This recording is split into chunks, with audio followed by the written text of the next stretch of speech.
The role of social media is it got everyone to know that we all share the same problems, we all share the same needs, we all want asking for the same rights. It was covering all the lies of the conventional media and the media controlled by the government and the regime. It was something that was showing police brutality and corruption everywhere. Everyone was using his cell phone to shoot pictures and put it in, and videos and put it online. Everyone was making videos telling everyone how the regime is corrupted and how he's dealing with us. Especially after that special case of Khaled Saeed, the young man that was killed and tortured by the police. It got everyone together, and there was a page called Kullina Khaled Saeed, we are all Khaled Saeed, that got everyone connected on the internet. And at the same time, those who weren't on the internet shared the same problems, shared the same needs as well.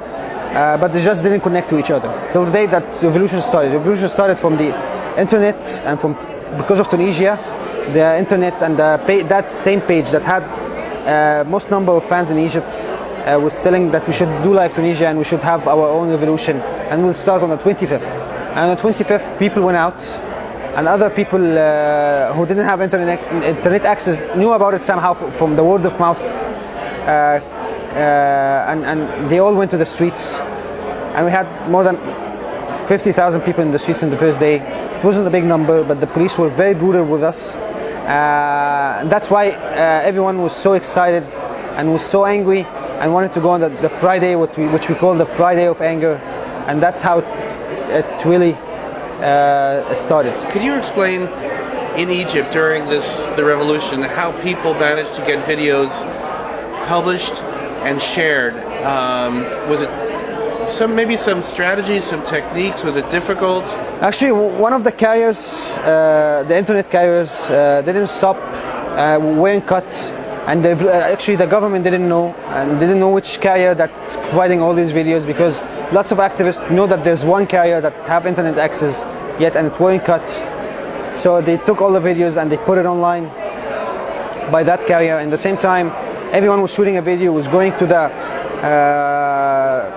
news channels, the Arab news channels, giving them the videos directly through email or through text? No, hand by hand.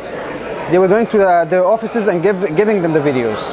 Oh, they walked in physically, yeah. Yeah, physically, yeah, because there was no internet, no mobile phones, nothing.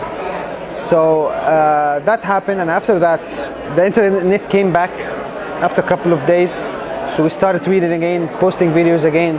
We knew what was happening. We knew how brutal the police were in that day of anger, and we got a lot more angrier. So it played a big role. It played a big role until now. Whenever we need something, the revolution didn't end, as I said. We still have demands. We're still asking for some rights. So till now, whenever we need something, we just posted it online, say let's go this Friday to ask for this and ask for this, and people respond and people start moving. And even those who don't have internet access, they just tell their friends, the print papers, everything like that. But it always starts somehow from the internet. Okay, so tell us about how you got arrested. What happened to you? And on the first day of the revolution, 25th, I was arrested by an officer, and he was beating me like hell, and he kidnapped me and put me into a building and asked the soldiers to kill me somehow. But the soldiers somehow got sympathized with me. I was talking to them all the time. I'm not here for myself, I'm here for you. My cell phone is for like 5,000 pounds, and I don't need the money, I don't need the bread. I'm here to asking for your rights. And somehow they listened, and somehow they helped me to escape.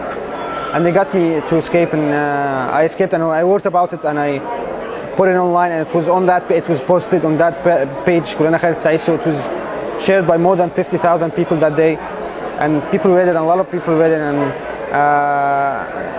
as one of the testimonies of the people that went on the first day, a lot of people wrote about it, about what happened the first day, and that word of mouth thing that kept everyone on track and kept them angry and kept them wanting to fight the regime even more. So tell us about the film you're making. I'm making a film now. It's called Tahrir Square. the good, the bad, and the politician. It's 3 segments. I'm directing one of the segments called The Politician. 2 other directors are working on the first and the second part. I'm taking the politician view, what was happening behind the curtains in the revolution, how the decision was made, how Mubarak turned into a dictator, and how the dictator falls eventually by the power of the people. And we're wrapping it now, and we're hoping to catch some film festivals soon. So was this shot after the revolution or during, or? No, it was mainly my segment was most of it was shot after the revolution. Interviews with the people who were working closely with Mubarak, and some of the material, most of the material, I got them from the fans on Twitter. I posted on Twitter, I need material from the protests, so everyone has material and willing to give it to me and to use it in my film. Please provide it to me, and we got more than 300 gigas of material. People just calling us, giving us their material, and we were using lots of handmade material by the people in the square. Wow, that's fantastic. So tell us about the film business, post-revolution. Is it going to change in Cairo? Is it good, bad? What do you think? It's still not clear how the how the revolution will affect filmmaking in Egypt, but I'm sure it will go towards less budgets maybe, but more creative ideas, more serious topics. The audience are now hungry for knowing more about the rights, the situation, what's going to happen. So it's going into a turn that's more serious, respects the audience more, which, like democracy, we're seeking to be respected and being part of every project we want to watch now. So I think it will be a lot better even if it has smaller budgets.